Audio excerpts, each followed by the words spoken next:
What is going on, everyone? It is Super here. Welcome to another Injustice 2 video, and what I have for you guys today is a little breakdown of the Blue Beetle and Wonder Woman gameplay that we got to see at Gamescom. So Blue Beetle is one of the characters that I was very excited and curious to see how he was going to play. And after the Gamescom footage, I still have no clue what his game plan is gonna be. I do know his tools. You know, he does have an interesting tool set. Of course, he looks amazing. He looks so fucking sick, and he's gonna be one of those characters where the gear system is gonna be a ton of fun to play around with. So let's get started here. So Blue Beetle has multiple gadgets and powers that he could use because of the scarab that he has, which gives him power, gives him his suit and stuff. So let's get into a couple of them. So the first one is he has a hand cannon, and he could shoot it from the air or shoot it from the ground. And it does look like it's going to be high, but the air projectile looks like it's going to be very good because diagonal projectiles cover like a weird space.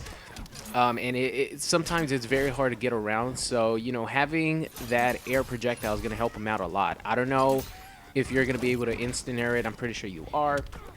I don't know if he's going to have a meter burn version, because they didn't really do a meter burn version of the projectile. I don't know if, maybe one of his gear is going to make it so it shoots two projectiles, or maybe a bigger projectile, a mid projectile, something like that. Because I know that, the scarab is going to be like his specific upgrade that he gets, sort of like Harley with her gun, stuff like that. Blue Beetle's gonna be his scarab, and it's gonna change the characteristics of it and some of the special moves. So we're gonna have to wait and see what move of his changes. But it is nice that he has a projectile and he has some tools up close, which I'm gonna talk about now.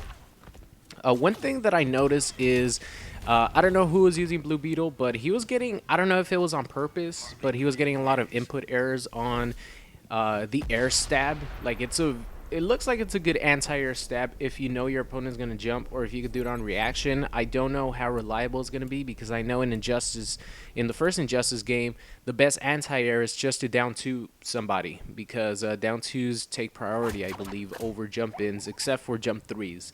But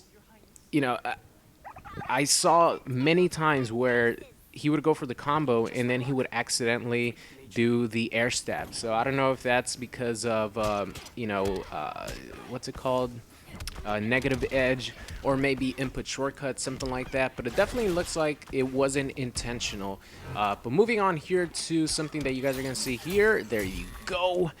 Right on cue. Thank you, Blue Beetle. But those, what you guys saw there, are Rekkas. And Rekkas, if you guys don't know, are sort of like a chain of special moves that chain into each other. So, for example, like Kabujutsu Tanya or Tarkan Alien have the Rekkas, which you do a special move, and then you do the special move again. It turns into the second version, the second chain of it. And then you have the third option to do a different sort of move, like an overhead, a low, a grab, for example, like the Tarkan Alien.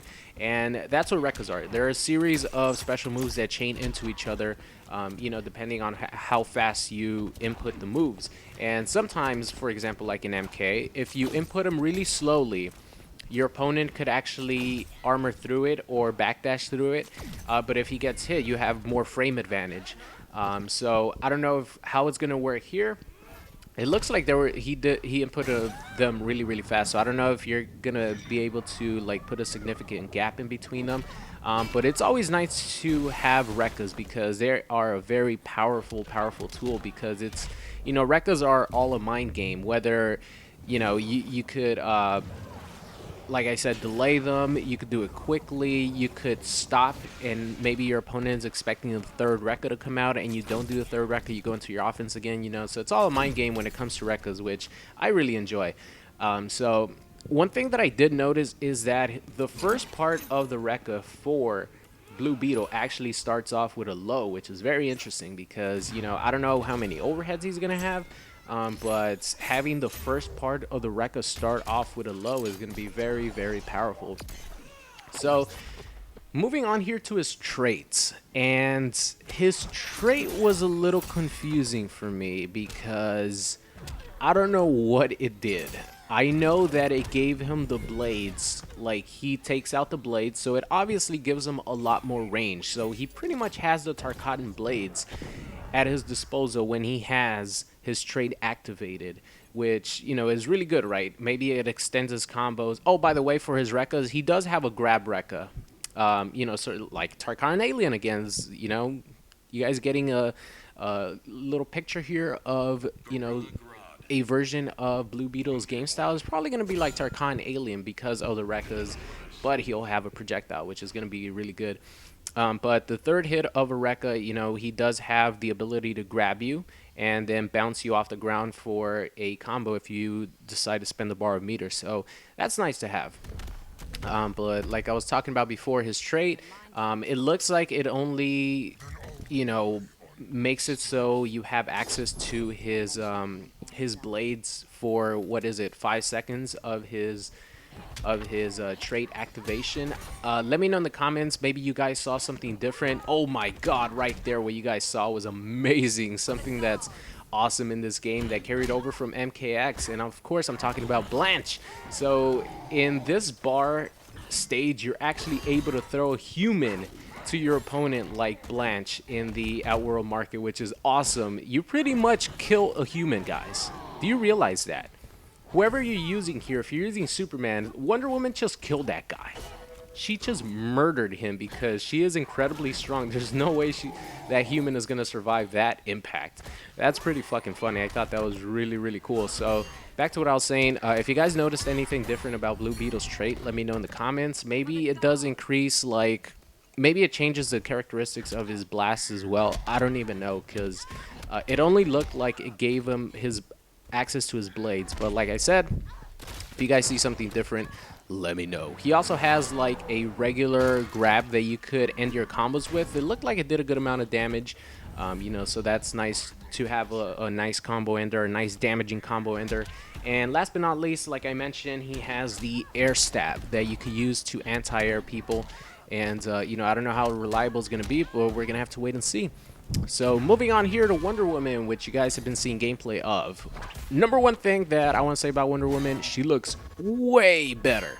Way better than she did in the first initial Injustice reveal for her character. She looks so much better. Her face, you know, her body, everything. She looks way better animated, so I'm happy about that because we're still like 8 months away from the game, so I'm sure that it's just gonna get better. So Wonder Woman, she's pretty much a legacy character just like the other returning characters. She has the same movesets, it looks like, maybe a couple of different ones.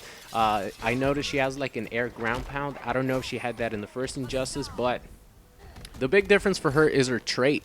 And just like Blue Beetle, I really don't know what her trait does, but you know, her trait before was you were able to switch from stances. So she had one stance where she had the shield and the lasso, and the other stance where she had her sword. I believe that's how her two stances work, but pretty much she had two stances, and now she has everything you know, available to her. So that's very good, because it opens up, you know, possibilities that you couldn't have in the first Injustice game. Her shield, her like combo extending shield, I believe that she had that in the first Injustice, and it is returning. You know, you throw the shield, it comes back, hits your opponent, and you could extend your combo with that.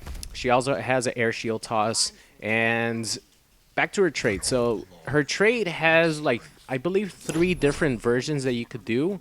One, it lights up her legs. The other version lights up her arms, and the last one, it lights up her gauntlets, like her wrist gauntlets.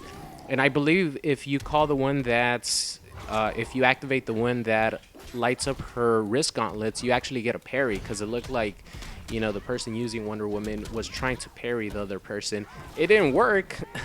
It looked like he got hit mid like twice while trying to parry, and it did not work. So I don't know what was going on with that. But it looks like the leg one is probably going to be a speed boost and an air speed boost, stuff like that. And the arm one is probably going to be power. So it looks like that's going to be her trait. But I don't know. If you guys have any other ideas, let me know. And if you're a Wonder Woman player, let me know if you guys see, you know, any new moves other than the air ground pound. I really don't remember her having like an air ground pound in the first Injustice, but I could be wrong. So you Wonder Woman mains out there, let me know. Educate me in the comment section. But that's going to be it for the Wonder Woman and Blue Beetle gameplay breakdown. I hope you guys enjoyed it, and I will see you guys next time.